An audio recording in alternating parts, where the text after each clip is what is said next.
Hindi na nakapalagpa ang isang individual na tinaguri ang top 3 municipal most wanted person na may kasong murder sa operasyon ng Baliwag PNP.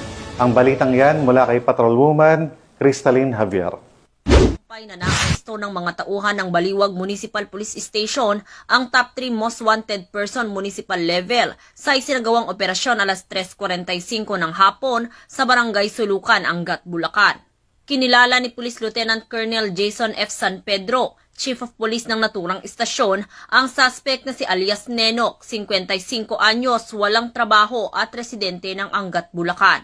Nadakip ang suspect sa bisa ng warrant of arrest para sa kasong murder na inisyo ni Honorable Alexander P. Tamayo, Presiding Judge Regional Trial Court, 3rd Judicial Region, Branch 15, Malolos, Bulacan, na walang inirerekomendang piyansa.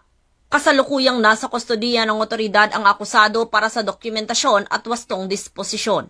Ayon kay Police Colonel Angel L. Garciliano, Provincial Director ng Bulacan Police Provincial Office, ang pag-aresto sa mga most wanted persons, lalo na sa may mga kasong may kinalaman sa karahasan, ay patunay na walang tigil ang kampanya ng kapulisan para maihatid ang hustisya at mapangalagaan ang kaligtasan ng bawat mamamayan. Patuloy ang pambansang pulisya sa pagpapatupad ng maigting na operasyon laban sa kriminalidad upang matiyak na ang mga nagtatago sa batas ay mapanagot sa kanilang mga krimen. Mula dito sa Bulacan Police Provincial Office, ako ang inyong PNN correspondent, Patrolwoman Pearl Cristalin Javier, alagad ng batas, tagataguyod ng Balitang Pulis.